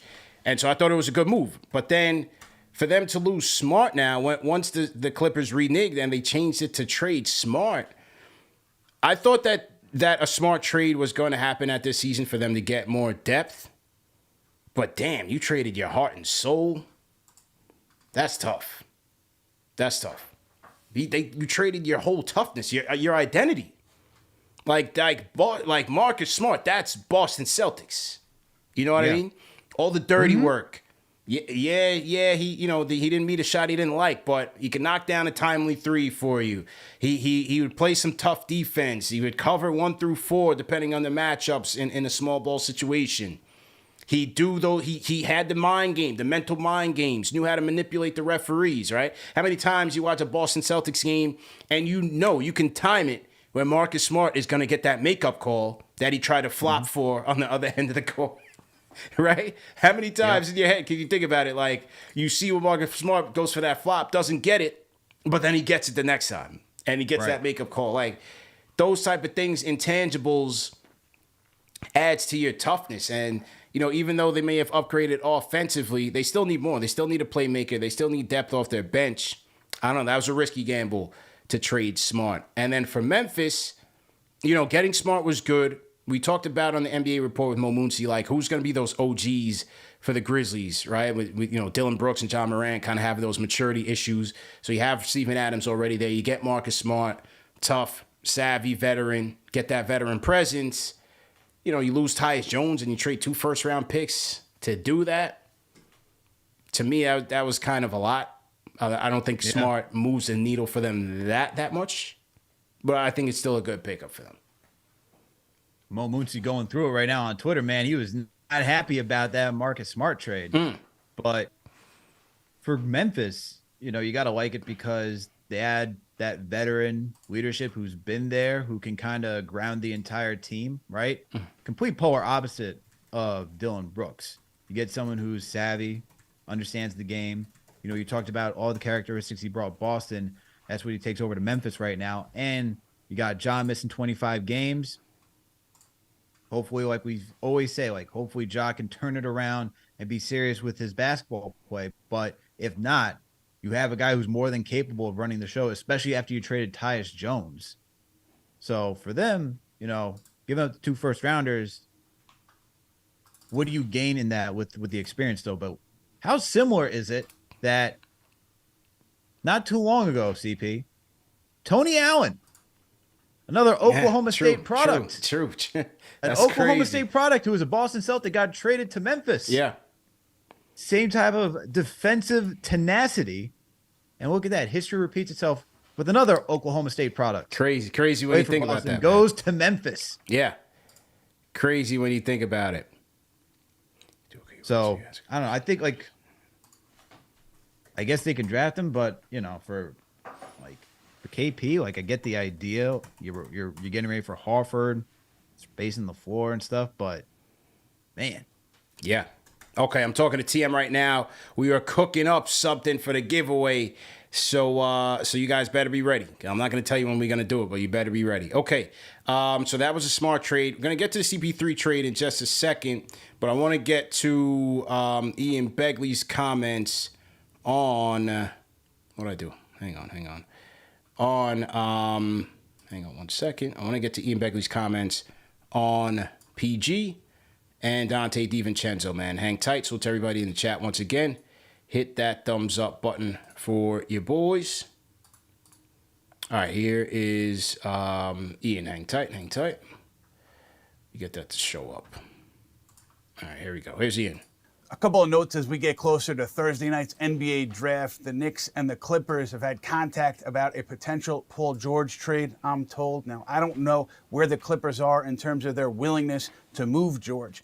Mark Stein had reported earlier this week that teams in touch with the Clippers were under the impression that at the very least they were gauging George's trade value on the open market. Obviously, George would be a tremendous addition to a Knicks team that is coming off of a 47-win season. Now, on the Obi Toppin front, I'm under the impression that if moves are made and there's a way for Toppin to have an increased role, he'd be happy and the Knicks would be happy. But if that does not come to fruition, I would assume that Toppin and the Knicks work together to find a new home for Toppin, who was the Knicks lottery pick in 2020. A lot of organic ties between Toppin and the organization, so I would assume they all work together to figure this thing out, to put Toppin in a place where he would get more minutes, get a bigger opportunity. Whether that comes tonight on draft night, I'm not sure. But obviously, if the Knicks traded Toppin, they would have to have another player coming in ready to play rotational minutes. And on that front, I'm told that several people with the Knicks, influential people with the Knicks, are fans of the idea of adding Donte DiVincenzo to this roster in free agency. DiVincenzo, a free agent this summer, so that's a name to keep an eye on. And another note here, Miles McBride, I believe, has received interest, teams calling the Knicks on Miles McBride. He's got some value around the league, given his talent, given his contract. The Knicks have, I think, until June 29th to pick up the team option on McBride. Now, if he's not dealt, that option will absolutely be picked up. I know that's not earth-shattering news because of the way McBride has played to this point in his career, but you can bet on that being picked up if he is not moved before June 29th. All right, so that was Ian Begley with the update there. And, he says the Knicks would be interested, Al, in one Donte DiVincenzo. He was in our top 5 free agency pickups for the offseason. Obviously a Nova product. Familiar with Brunson, familiar with Hart if they want that type of reunion. Had a good year with the Golden State Warriors. Shot damn near 40% from 3. I like him. He's a scrapper, tough player, smart player. Another stat sheet filler when it comes to points, rebounds, assists, threes. I think he'd be solid. Only drawback I have is just, another undersized guard. And not necessarily undersized, but we don't have a true wing. You have DiVincenzo 6'4". You have Grimes. You have Hart. We still need some size, man, at the wing. Some versatility at the wing. I don't necessarily think he helps us there. Now, if you're going to end up in a situation where you have to trade Grimes or you trade Quick, then I think DiVincenzo will make a lot of sense. But I'm not so sure adding another guy, to me, just adds to the guard glut. And it doesn't give us that true wing versatile defender who can guard threes, who can guard fours comfortably, and give us what we need. But still a good pickup. I wouldn't hate it, but I just don't see how you muddy up the rotation with someone like him. I still think we have other needs. The wing is the biggest need. Yeah, for sure. Like DiVincenzo, good player, would be a solid depth piece coming off the bench. But to your point, we got a lot of guards, right? He's like 6'4", 6'5".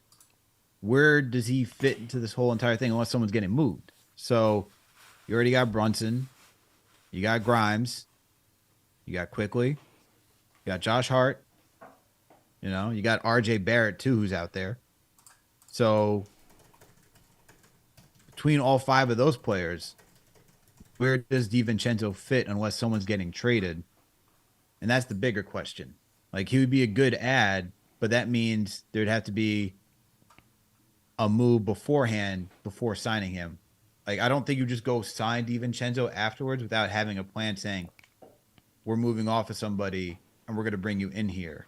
But even at that point, if you're going to pay for a free agent, right, doesn't it make more sense to keep someone at that position that's already in-house, that's been developing? So like Emmanuel Quickly, like Quentin Grimes? Yeah. Does it make sense really to go get him? Not in my book, but, still a scrapper. In terms of McBride, we all know Tibbs is a big fan of McBride. I think he still sticks around. I don't think they trade him just for draft capital. He has a good situational role here. Keep him for the depth. You know what I'm saying? Yeah. But like I talked about on the show, you see that when a team is winning and he contributed to winning, whether it's when the 9-man rotation occurred in December, right?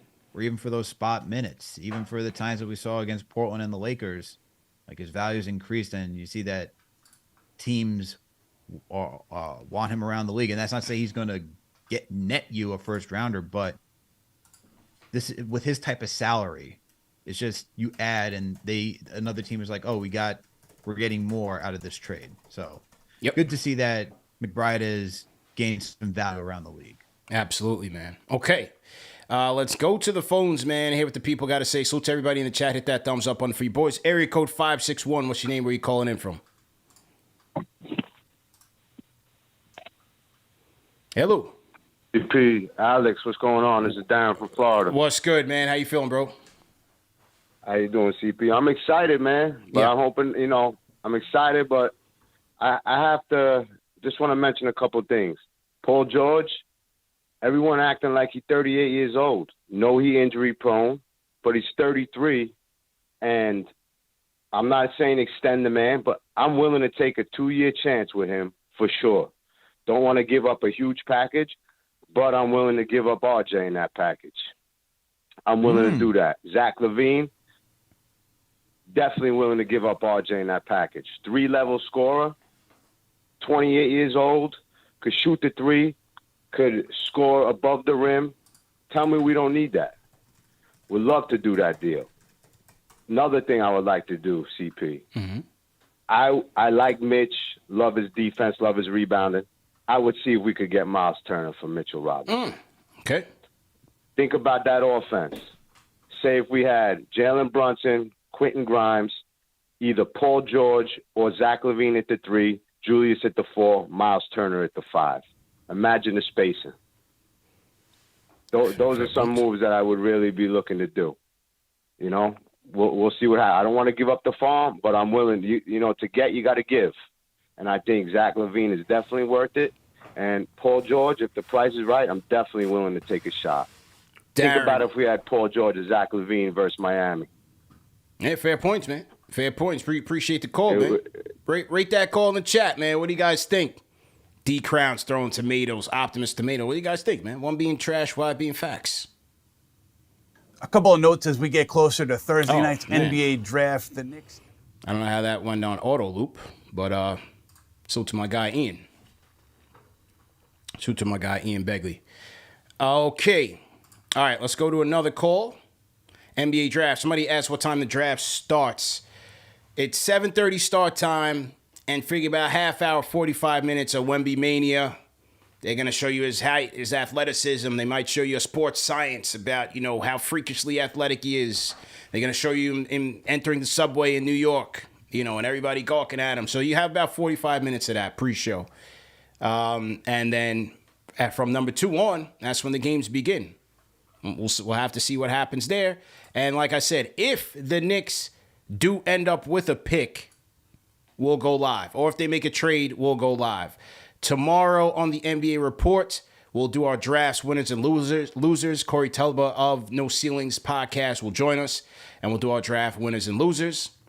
I'm sure we'll have some unsigned draft picks, so we'll talk about that as well. Maybe we'll go live after the draft, still TBD. Just keep your notifications on, and we'll give you guys ample time to catch up. But here's this graphic from Bobby Marks. If the Knicks were to jump back into the draft, there's a lot of teams with multiple picks. You have the Spurs with 3. You have the Hornets with 2 in the first round, 3 in the second round. The Blazers have 2 in the first round, number 3, number 23, 1 in the second. The Magic have 2 in the first round and number 36, a high second rounder. Do they keep all of those? The Pacers have been wheeling and dealing. They moved a couple to the Nuggets, but they still have 2 in the first and 2 in the second. You have the Wizards with, well, they just picked up a number of more draft picks in the second round. I got to see what they have for this year from the Warriors. But for now, they have 1 in the first. They have their lottery pick in the first, and then they have 3 seconds. You have the Utah Jazz with 3 first-round picks. Brooklyn's got 2. The Kings have 3 picks overall, 1 in the first, 2 in the second. And then you have the world champion Nuggets, who have 1 in the first and 2 in the second round. So, how you feeling, man? Do you think we jump back into this? What do you think?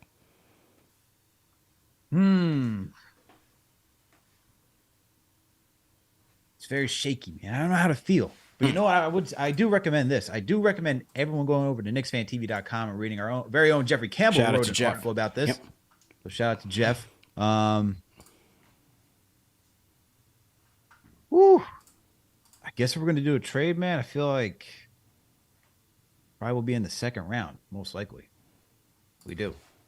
I like the Lakers just bought a second rounder today. I feel like if the Knicks are that intrigued in getting back into this draft, they'd buy a second rounder.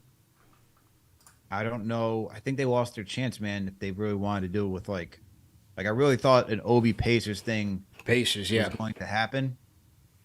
But I don't see, obviously that's not happening right now. So they traded their picks, and I think they're focused on solving that through the draft. If anything, man, it's second rounder. Second. Okay. What do you feel? What are you feeling? I think it could be a second rounder. I think it could be a second round to get in there. If this is a wing draft, to me, man, try to get somebody. Try to get a wing in there. If this is a wing draft, as they say, they need to try to do something. See if they get, maybe you get a 3-4 year player. Maybe it's not a young upstart. Maybe it's a guy that you can plug and play is ready. Who knows? Do you call the Nuggets and try to get, if you can't get into the first round, do you try to get the extended first round? Get like a high 30 pick, like a 32. Like a high 30. Talk to the Nuggets. Yeah. They got the 32nd. Say, hey, we'll make a deal with you. Right. The Knicks are a type of team that's doing the same type of action what the Nuggets are doing, kicking the can down the road, right? Yeah. So why not kick the can down the road a little bit more? Absolutely, man. Yeah, true story. So 7:30 start time. And so you figure the first pick will be made around 8:10, 8:05. But anyway, Al, man, salute to our people in the chat, man, and salute to the second sponsor of the day, man, and that is our good people at Oakley, man. Check out Oakley. They have a number of great styles for the summer, including this fresh pair that I'm wearing right here. They've been taking care of us, man. Definitely excited to have Oakley with us. Express your style and build a look that's made for you, man. Oakley is changing the game, and it's time to discover a whole new world of possibilities. Do you run? Do you golf? Do you train? Do you hoop? Oakley just signed Damian Lillard last year, so they're expanding into their basketball line. But they're suited for everyday eyewear. They got frames and lenses allowing for an extension of self, an expression of your personality. There's more than meets the eye. And listen up, because it's officially summer, which means you need to upgrade your sunglass game now. Check out Oakley.com to get yourself a pair today. And which ones are these, man? Which ones are these? Let me get the name of this right. the matte desert tan. So I'm rocking the matte desert tans, man. Styling and profiling. And they come with a prism. Desert? Yes. They come with a prism lens technology. And the prism lens technology is a proprietary technology to Oakley and available for everyday settings as well. If you want to know more, go to Oakley.com. You can do your own research. And yeah, man, great quality sunglasses. I'm rocking Oakley's for a while. And I got my new prism tan joints. And I'm ready for the draft. Ladies and gentlemen, I'm ready to give away something. I told you guys I'm in a giving mood right now. We got 2,400 people in the chat. We need to get up to 1,000 likes before we give that away, man. 1,000 likes. Hit that like button. Hit that thumbs up button. If you're watching on your phone right now, if you're in the subway, you're in the LIRR, you're in the car, you're at work, hit that like button, man. Hit that thumbs up button for your boy. All right? Jason Hortius says CP Lindor outside. Shout out to Lindor. I went to the Subway Series last week, man. Mets versus Yankees. Yeah, me and the Knicks chick went over there. We had a little bet. She's a Mets fan. I'm a Yankees fan. I went for Cole versus Verlander. It was a nice duel. It was a nice pitcher's duel. Ooh, nice. Yankees, both teams are just not feeling it, man. Yanks without Judge is just, they're in no man's land, bro. Yo, it's tough. Yeah. Tough. But it's only June, man. True. There's more baseball to go. A lot more. Wake me up in August. 982. We are creeping up there. The people want their giveaway. Well, let's do it. Talk about the CP3 trade after that as well, man. And we know when we get up to 1,000. Everyone's saying those are my sunglasses, CP. They are. I put an order for you. Don't worry. Have no fear. Okay. Yeah. There we go. I did. The people need to know, CP. Yes.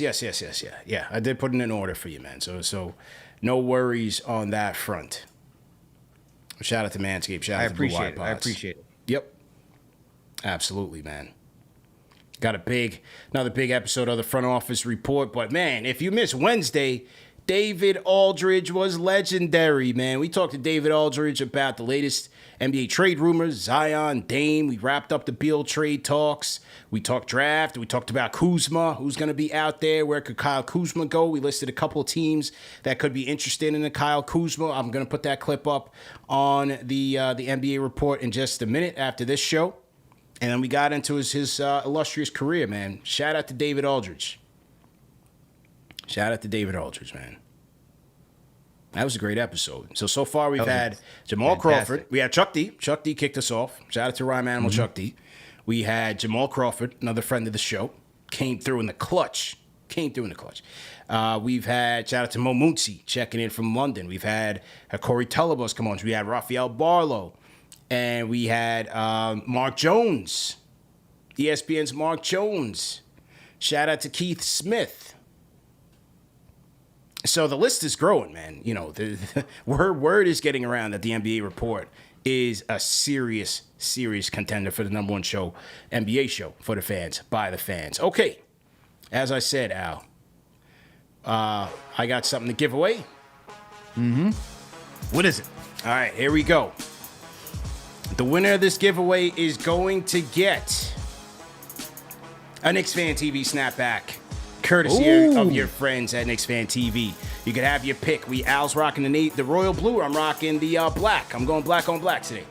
We also got the navy blue. Okay? But in order to win, you got to answer me this.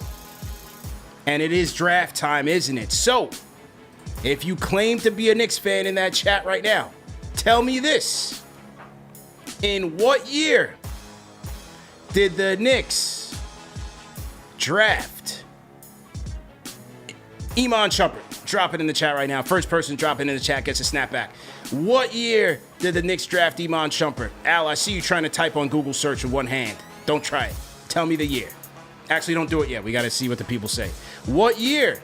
Drop it in the chat. Did the Knicks draft Iman Shumpert? First person to get it wins a snap.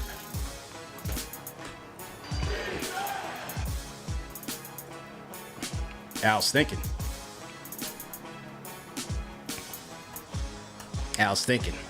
Yeah. Okay. All right.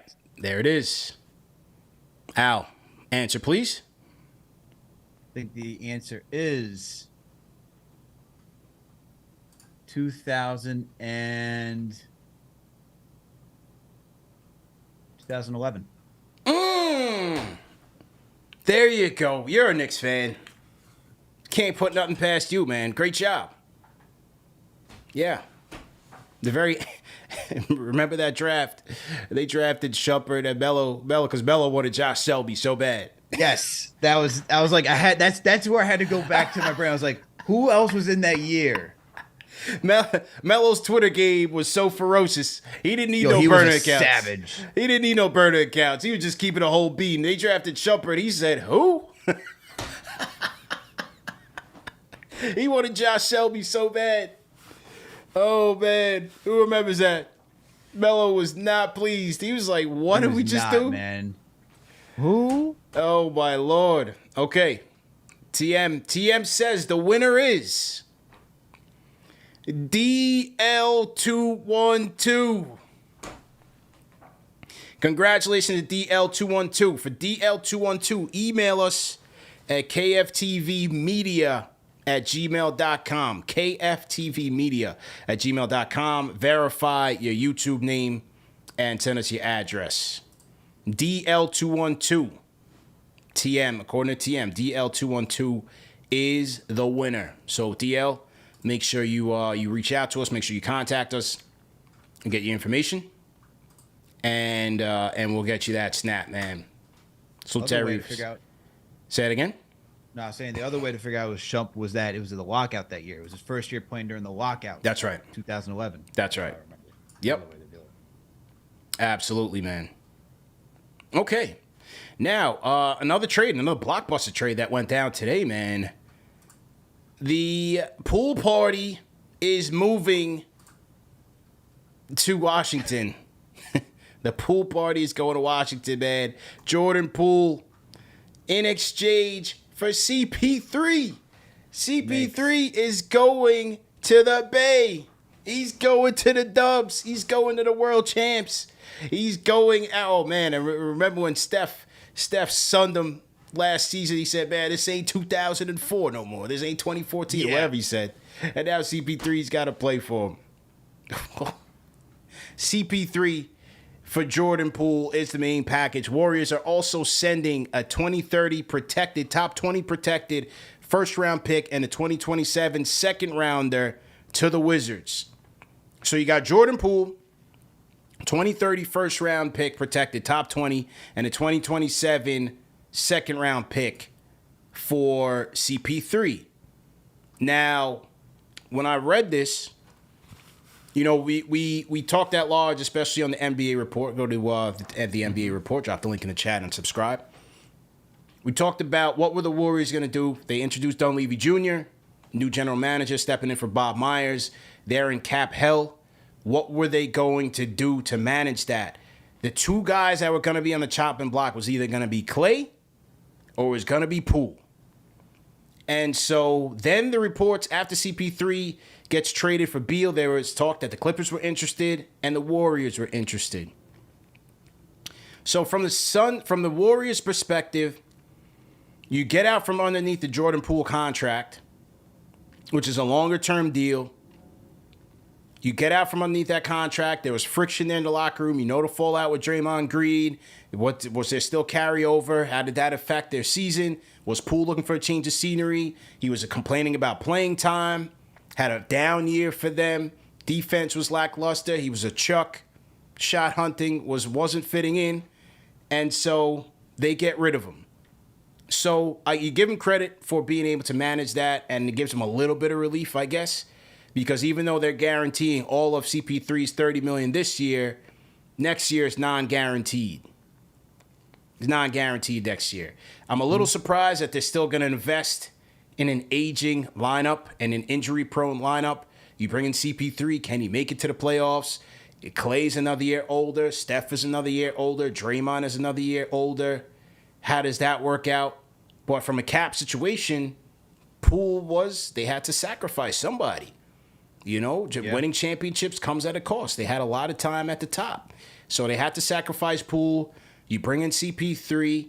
He can fit in anywhere. He can play with Steph. He can play off of Steph. He can come off the bench. Maybe he gets Kuminga and Moody activated. If those guys are still there, maybe that's the help that you need to kind of help the development of those young players, because the Warriors have been criticized for that, for not ensuring their future.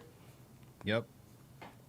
So I think it's cool. And then on the other side for the Wizards, it seems like, at the end of this Beal trade, it looks a little bit better now that you can get a Poole, a number of draft picks, even though it's swaps and second rounders. And then, they sent Poole to the wall, the basketball equivalent to the wall for my Game of Thrones fans. But now he can go to D.C. and chuck out and see if, it's your show. Run the show. Yeah. Let's think of it this way, right? Where it's for the Warriors, and I'm looking more so at the Warriors, just from a comedic standpoint. Same year you have Chris Paul fake laughing to Steve Kerr. Was that same year he was on the Rockets? That same year, those Rockets could have been in the finals if they didn't go miss 27 straight missed shots from three. Yeah. But now you go to the bad guys. Not because he wanted to. Obviously, it was a trade because obviously it was Washington wanted Poole. They want to start their rebuild. I like that backcourt, actually. Mm-hmm. I like that backcourt of Tyus Jones and Jordan Poole. I think having Tyus Jones there will help kind of keep Poole in check, where he's going to run point.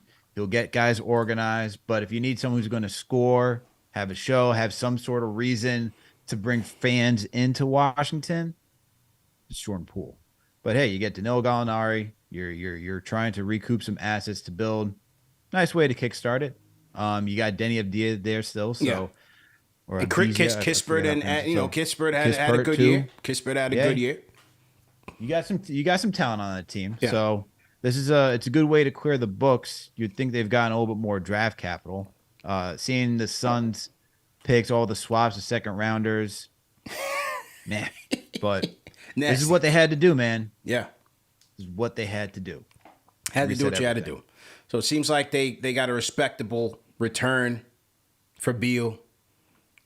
Golden State, in terms of having to get back fiscally responsible, if you will, turn Jordan Poole into CP3 on a short term, extend the window for one more year to see what happens. So let's see. I'm interested in see how it works out. I think CP3, you could always use a guy, a talent like that. A genius of a point guard. Him and Draymond, the dirtiest players in the game. They could be a tag team. Oh God, they could be a tag team.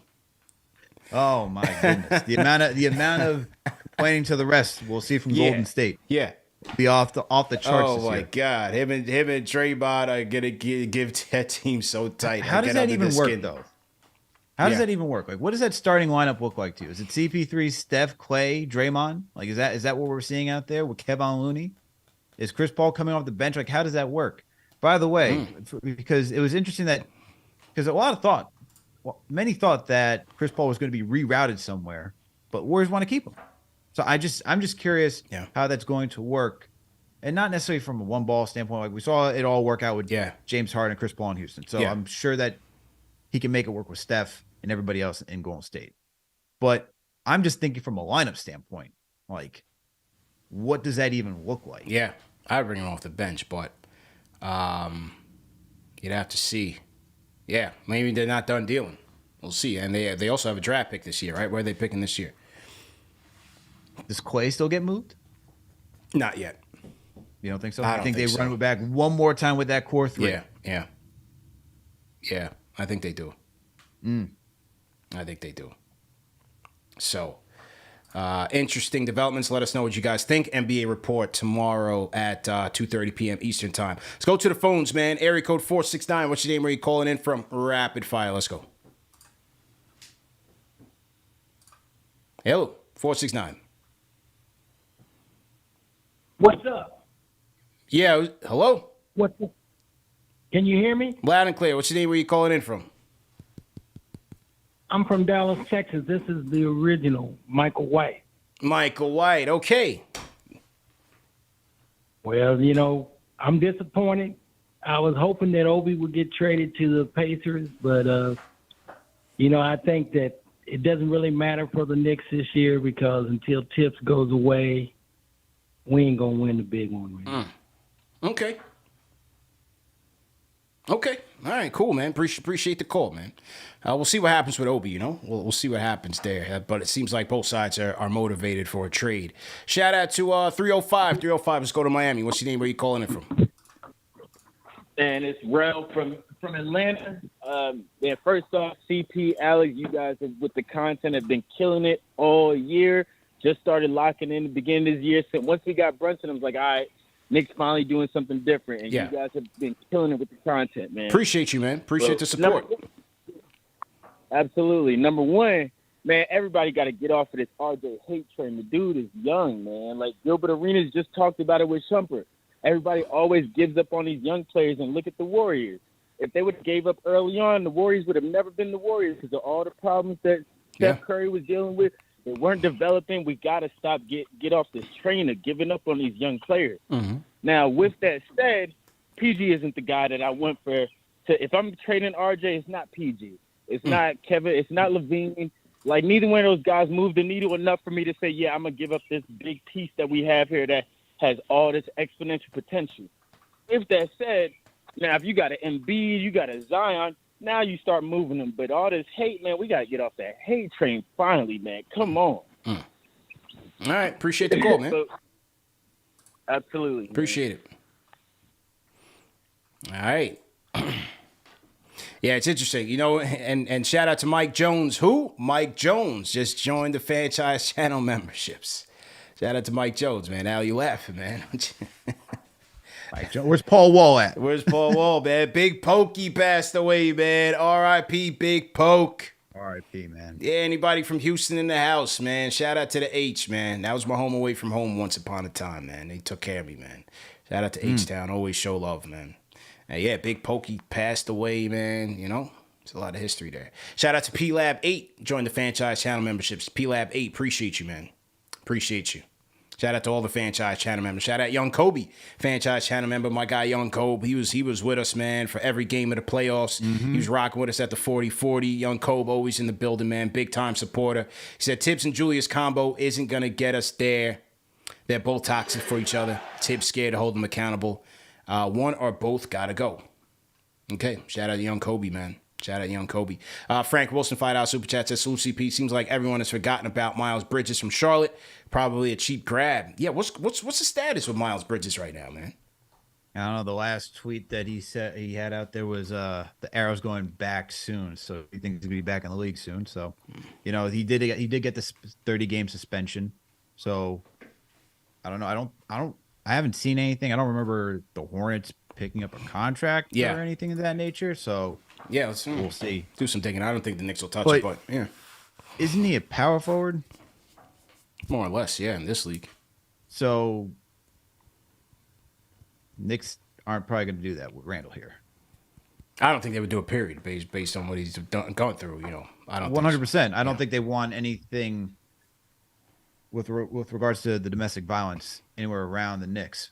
100%. But even still, I don't think they're going to look in that direction when they already got a power forward that's playing, 36 minutes a night. Yeah.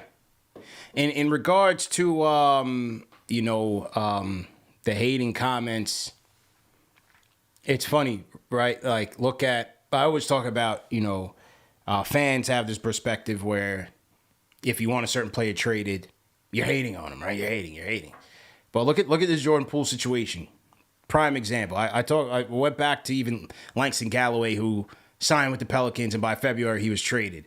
Look at the Jordan Poole situation. Yeah, Mike Dunleavy Jr., who was a big component in terms of drafting Poole, a big factor in drafting Poole to the Warriors, right?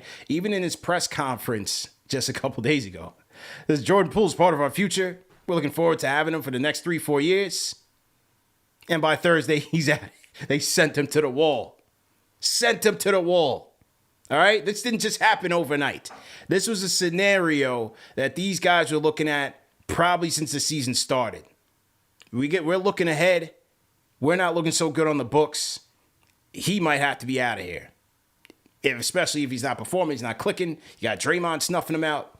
It's not working here. So front offices are looking at these things all the time.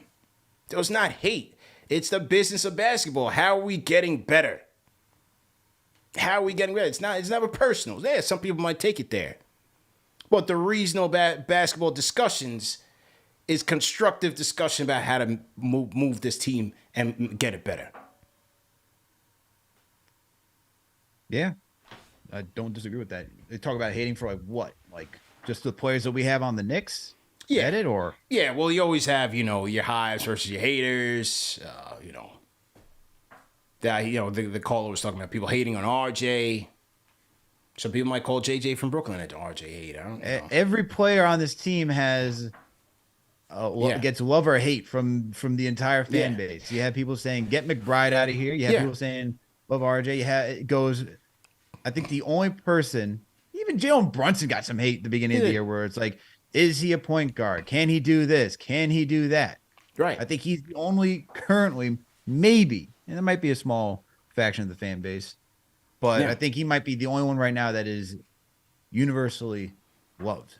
Like I don't, when JJ calls in on the RJ stuff, I don't consider it hate. I think he has legitimate concerns about RJ that are objective reasons why he feels like we should move on from him. I don't consider that hate, and I think that those are constructive opinions. Yeah. I don't disagree with it. I mean, look, when we talk about any player, it's not because we hate them. I have no ill will to any of the players. Mm-hmm. We're just giving our opinions from what we see, what we watch. That's really it. As David Aldridge said yesterday, it's telling the story. Telling the story. Shout out to Do Things. My guy Do Things in the building, man. Franchise channel member for 3 months. Shout out to Do Things. He says, yo, I'm loving the NBA report. Can't wait till we hit that 100K subs and get that plaque you guys rightfully deserve. Keep the team the same. Yeah. And speaking of which, man, did we hit 65,000 subs yet on YouTube? KnicksFanTV. Did we hit 65K? Where are we right now? We're 50 subs away from 65,000. Ooh. Just hit that. If you guys in the chat, we got 2,000 people watching in the chat. If you haven't hit that subscribe button, it's free to do. Just hit that subscribe button. Hit the notification bell. Yeah, let's get up to, we got 50 left. 65,000. That's big. Yeah. 65,000, man. And the NBA report closing on 2,000. The NBA report's closing in on 2,000 in a month. month. Yeah, big stuff, man. This is the 6th year birthday of Knicks Fan TV. Started June 17th of 2017. There you go, man. A lot of big things happening. The 6th year, been doing this thing 6 years. 6 years, man.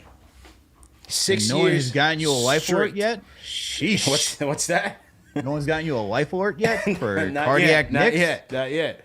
Pacemaker's still going strong. Might have to change strong. that for your birthday. Yeah, Vital's still good. Pacemaker's still going strong. A couple gray hairs since between then and now, but I'm still going strong, man. I'm still happy. So like the presidential treatment, you go in first. Before the first 4 years, you look fresh, young. Yeah. 6 years later, I'm still happy as the conductor of Knicks Fan TV, man. Still happy about that. So, salute to everybody, man. Salute to everybody that supports. Salute to everybody, whether you meet people on the streets, you meet people at the gym, meet people. I mean, I was at a vineyard in San Francisco in the middle of Napa Valley. And a random, they got hundreds of vineyards there. We're at a vineyard, and it might be 10 people in there. I spotted a Knicks Fan TV fan. You just never know. You go to different cities. It's great stuff, man. Shout out to my guy Slim, who runs the clothing store right down the corner from me. He said, wore my Knicks hat, not even a KFTV hat. I was just wearing a Knicks hat. He's like, yo, you do a podcast about the Knicks? I was like, yes, I do. He was like, I see your channel. I see your show on YouTube, in my feed. I'm not even subscribed yet. Every day. Yeah. I was like, I don't know what's happened. I don't know what the algorithm is. But I see it every day. Shout out to you, Slim. Man, subscribe that night, though. Never know who's watching, man. It's the thing I said in the beginning of this. Never know who's watching, man. So to everybody that does watch, to everybody that does support, hit that thumbs up, super chats, channel members, all of that, man. Means a lot, goes a long way, and we appreciate it, man. 518, what's your name? Where you calling in from? 518. Yo, CP, can you hear me? Loud and clear. All right, CP, this is Booty Milk 4269. CP? All right, we're going to go to another one. I didn't like his attitude, man. 302, area code 302. What's your name? Where you calling in from? Sometimes you just have a feeling. I had a feeling the guy was going to try to cross us. Hear me? Yeah, loud and clear. What's your name? Where you calling in from? Yeah. All right. Check this out, right? So listen. Yeah. I actually agree with Alex, right? I agree with Alex about his proposal, his trade proposal, right? My thing is that those 4 first-round draft picks, as long as they don't put us at a point where we don't have draft picks 4 years from now, like the next 3 years, we don't need draft picks, right? That's what I feel like. I feel like next 3 years, we don't need draft picks, but as long as that 4 first rounds doesn't put us in a position where 4 years from now we have no draft picks, or 5 years from now we have no draft picks, I'm cool with that. But I think a better deal, a cheaper deal, would be to throw a similar package with less draft picks to go after Siakam. If we just making random phone calls to teams and stuff, if we just making random phone calls to the Clippers, why not make a random phone call to Toronto and go after Siakam? Because I think Siakam would actually be more effective and he's more reliable as far as health goes. You know what I'm saying? So, in my opinion, I agree with Alex, as long as them draft picks don't leave us without draft picks after 4 years plus, right? Yeah. And rather than Paul George, let's go after Siakam. You know what I mean? Same package, similar package. Go after Siakam. Okay.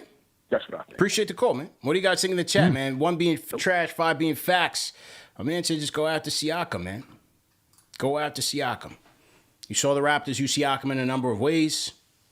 He can score, rebound, assist. He can play make. They can play him at the 5. You know, I don't know if Tibbs has that same level of creativity that Nick Nurse would have, but it's possible. So it's certainly possible. You don't know if Tom Thibodeau has the same creativity as Nick Nurse. Okay. That's a good one. Yeah. Now that other guy, I didn't. You know, listen. We don't got no screeners here today, so I got to have a quick trigger. Maybe he was calling. Maybe he was calling with an honest take, but I felt like the foot trick was coming. I had to pull the plug on him fast, quick, fast on the trigger. You know what I'm saying? If we don't know you like that, you can't start off with the jokes. You got to come through. My name is Steve. I'm calling from Indiana. I'm a big fan. Even if you want to throw that big fan stuff out there, even if we're going rapid fire, we'll let that slide.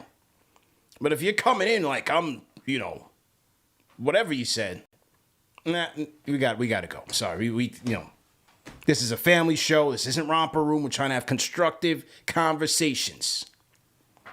Now that guy, we got to go through some sort of 2-factor verification. We got to verify him. We don't know him like that. 2-factor verification, he said. Yeah, we don't know him like that.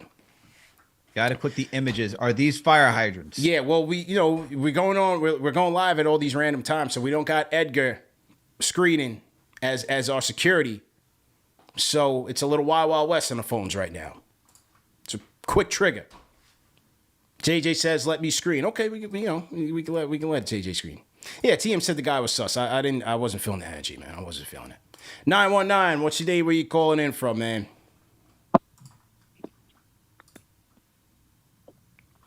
Salute. 3 capital S's. Blessed health, happiness to everybody. You got to have that energy up.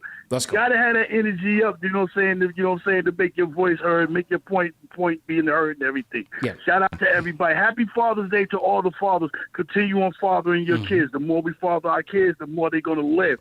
So fathers, congratulations, but we are also fathers each and every day.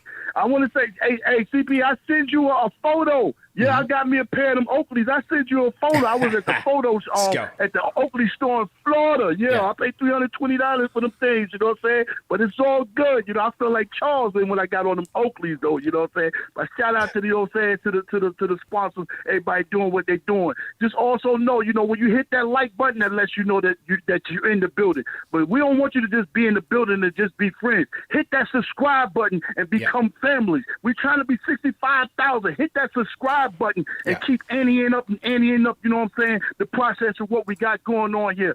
Shout out to everybody, man. I hear a lot of things going on. You have to rewind back and go back to the Julius Randle and the Paul George, you know. It's listen to the details. When Paul asked Julius, yo, what is it like being in New York playing against people that come to New York and they want to put on? You know what I'm saying? What is it like? To me, I got that Paul, listen to all these rules. Paul feeling like, yo, maybe I want to be in the garden and maybe I want to defend some of these guys that want to come in. I don't know. I just like to flip the wordplay and everything. But I'm not upset if we go get Paul George for a little 90 As long seconds. as it works for the squad, then it works for the squad. But we got to stop trying to build for the squad and start building for the championship.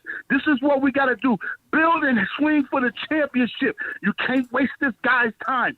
What I'm talking about is Jalen Brunson. You cannot waste his time because in 3 more years, that contract is not going to be so easy, so light, because he already done proved himself who I am. I keep telling y'all we got the best point guard in the East. He's getting ready to be all-star. He's getting ready to be all NBA. 60 seconds. So that bag is going to be a whole lot different, you know what I'm saying? It's not going to be, you know what I'm saying, a duffel bag. It's going to be a trash bag. Y'all remember how Al Pacino was pulling in and coming inside, you know what I'm saying, inside that bank? That's what it's going to look like. But you got to make the right moves, you know what I'm saying? I don't care if, you know, as long as we still got Brunson, as long as we still got RJ, we still got Julius, we still got Mitch, we still got Hartenstein, and I got Josh Hart. I don't mind putting, you know what I'm saying, Paul George on here. That's another guy. He's trying to get out of the West because it's getting weak. It's weak over here in the East. It's getting all the ball players is over there in the West. He's trying to get up out of here, so you need to get back East. You know, that's why Boston made they move, because they already know that they need the East is not improving. Everybody getting out West. Oh, you got Middleton. He's trying to get out. Middleton, with him opting out, they ain't gonna have enough 10 money to seconds. bring back Lopez or Ingle. You know what I'm saying? So they get ready to go down the ship. You know what I'm saying? Boston made their little move, but they that much softer. You can snuff one of them dudes. Ain't nobody gonna do nothing. They hit a win over there to Memphis. You know what I'm saying? So it's time for us to make a move and swing. We were 10 games away from that championship. Must remind you, 10 games away from that championship. Do what we got to do, man. I'm ready to swing for the fences. Salute, 3 capital S's. Out of there. J-Boogie with a off-season Central sermon, man. A good one, man. Absolute fire, man. Absolute fire. That's why it's the closer. That's why he's the closer. But you know what?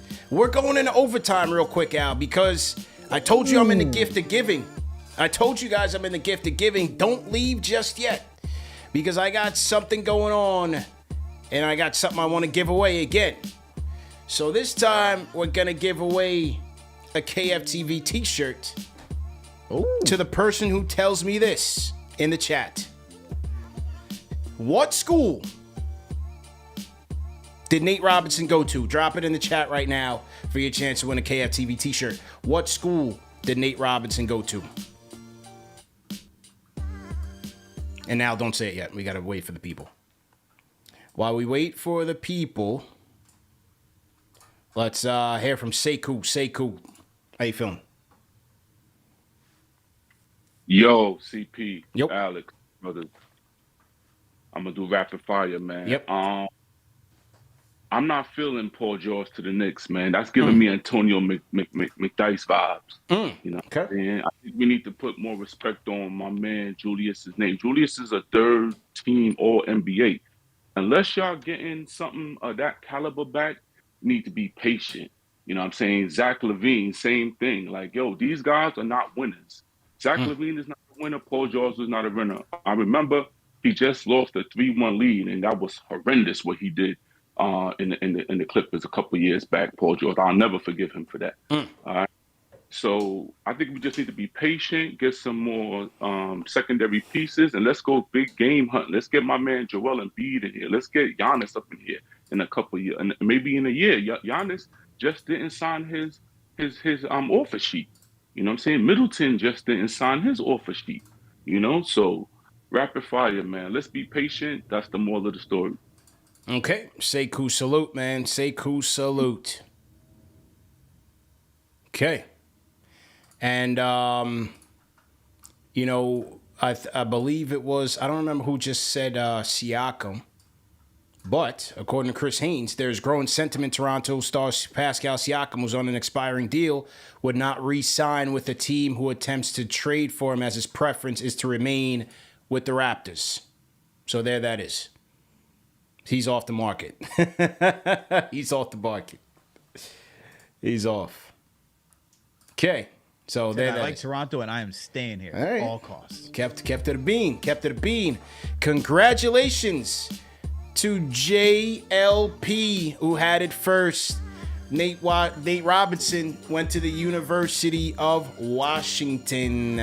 People said Washington State. I did see somebody who said Rainier Beach. You know, I should have been clear what college he went to. Washington. Mike Rambo said Rainier Beach. You know, he went to Washington, though. You know, I should have been more clear. That was my fault. There was a little bit of a thing there. A little foot trick. But JLP, email us kftvmedia@gmail.com with proof of your YouTube username, and we'll get your shirt size, and we'll get you over a KFTV shirt. And shout out to DL212. We will get you over a KFTV snap, man. So once again, the draft plan. If the Knicks do make a move into the draft or make a trade, we will be live ASAP. So make sure you guys hit the subscribe button, hit the notification bell, so that we back in here, man. We had a great show today, man. 3,000 people, 2,000, 2,500, I think, on the check-in. We topped out at, what did we top out at? Well, it'll show me when I'm done. But we had a great show. Constructive conversation. That's what we do here at KnicksFanTV. So make sure you guys subscribe. So yeah, if they do get a pick, we'll go live and we'll talk about it. If not, check us out on the NBA Report on Friday, 2:30 p.m. Eastern Time. Corey Tulba of the Hardwood Herald will join us, and we'll do our draft winners and losers. We'll go through any trades that go down, all of that good stuff, man. It's a great show, so make sure you tap in, bring that same energy. Shout out to Lenz Alfred, $5 Super Chat, says Knicks should really, really, really try to get the Pacers' number 7 pick and draft Cam Whitmore and Jordan Hawkins. They're not going to be able to get up that far. Frank Wilson, salute. The 7-7 salute. Kobe got it. Lawrence Smith, we got it. Jay, salute. Maurice Blanding, salute. I think I got his. Oh no, Maurice Blanding, $5 Super Chat, says, so we are going to give Quick $100 million. That's what it might cost to keep him. That's why I'm willing to trade Quick. Not ready to give him $100 million. I don't think Quick gets that much. It'll be close. It'll be like 85, 90. It'll be close. You know, but I can only see that. Yeah. It's if he was a completely, not completely, if he was a restricted free agent next season and a team needed a guard, I can see that happening, like something coming in and bidding. But if it's just an extension, I think most players are, I would say some, I won't say most. I think some players are more cautious than saying, I'll go get it, think about injuries and all that.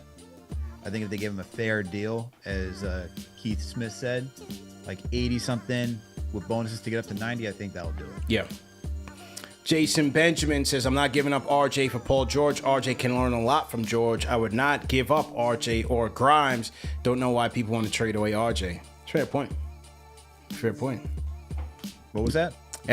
He's basically saying he don't want to give up RJ. He's saying that RJ could learn from a guy like a Paul George. So why trade him? It's a good point. I like that. Those are facts. Rambo says, stay pat, trade Obi for Moses Moody or Kuminga. Okay. Della Music got that. Maurice Blanding got that one. Jake Sharp says, give me PG. He'll unlock Julius. Got that. And we got everything. Okay. All right. Great show, guys. Absolutely great show. Great energy. We'll see you guys. If we're not back on for the draft, next KnicksFanTV show will be Knicks Weekly on Sunday. Episode 63, we'll go into our top trades. We'll come up with some more trades that we will go through. Last week, we did our top 5 free agent wish list.